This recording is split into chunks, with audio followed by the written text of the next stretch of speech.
आज अदालत ने फिर से 5 दिन की रिमांड स्वीकृत की है। ईडी ने 7 दिन की रिमांड मांगी थी, 5 दिन की रिमांड स्वीकृत की गई है। लेकिन यह पूरा मामला, जैसा हम लोग पहले दिन से कह रहे हैं, राजनीतिक द्वेष के कारण यह पूरा मामला दिल्ली की सरकार को बदनाम करने के लिए, दिल्ली के शिक्षा मॉडल को डिरेल करने के लिए, दिल्ली के लोगों ने आम आदमी पार्टी को जिता क्यों दिया, सरकार क्यों बनवा दी, इसकी सजा देने के लिए मनीष सिसोदिया और सत्येंद्र जैन को जेल में रखा गया है। इस पूरे मामले का ना कोई सिर है ना पैर है। कहते मनीष सिसोदिया ने भ्रष्टाचार कर दिया। 14 घंटे सीबीआई की छापेमारी हुई, घर खोद डाला, कुछ नहीं मिला। गांव में छापेमारी की, कुछ नहीं मिला। दफ्तर में छापेमारी की, कुछ नहीं मिला। बैंक के लॉकर को चेक किया, कुछ नहीं मिला। सीबीआई ने लोगों के गवाही ली और गवाही लेकर पहली चार्जशीट दाखिल की, मनीष सिसोदिया का नाम नहीं। सप्लीमेंट्री चार्जशीट, दोबारा चार्जशीट दाखिल की, उसमें भी लोगों के गवाह के आधार पर चार्जशीट दाखिल की गई, उसमें भी मनीष सिसोदिया का नाम नहीं। लेकिन जबरन अपने आका के कहने पर सीबीआई ने मनीष सिसोदिया को गिरफ्तार किया। पहले सीबीआई ने रिमांड ली। सीबीआई की रिमांड जब पूरी हो रही थी तो 10 महीने तक हिंदुस्तान की सबसे तेज तर्रार कही जाने वाली एजेंसी ईडी, उस ईडी बेचारी को कुछ पता नहीं था। बेचारी ईडी इतनी भोली थी, उसको कुछ भी मालूम नहीं था।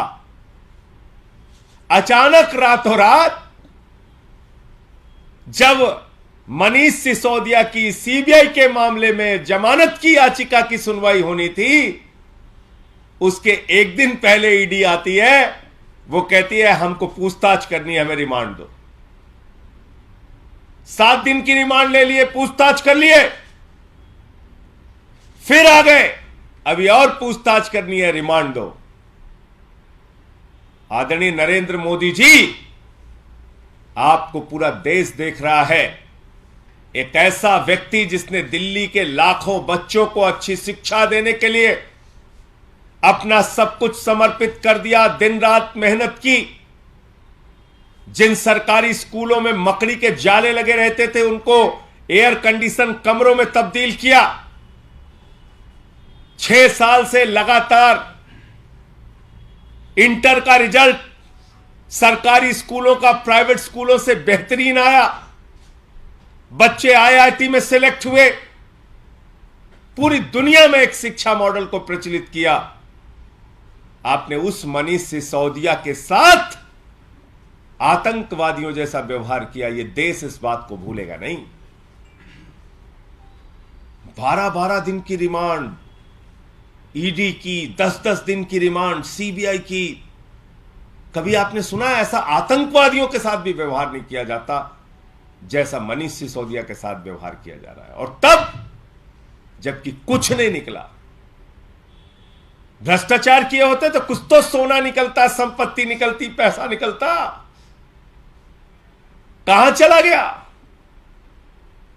तो इसलिए मैं यही कहना चाहूंगा भाजपाइयों को कि तुम्हारे अत्याचार को, तुम्हारे जुर्म को, तुम्हारी तानाशाही को, तुम्हारी गुंडागर्दी को, जांच एजेंसियों के दुरुपयोग को सारा देश देख रहा है।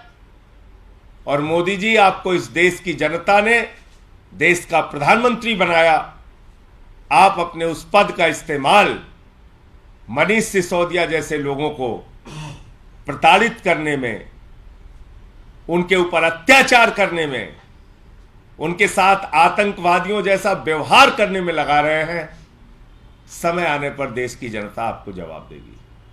तो मुझे इतनी बात कहनी थी कि आज ये जो रिमांड मांगी गई है ईडी के द्वारा, ये निरर्थक प्रयास है, इसका कोई आधार नहीं है और ये इस बात को बताता है कि हताशा और निराशा में अपने आका के आदेश को मानने के लिए ईडी जबरन रिमांड मांगने का काम कर रही है।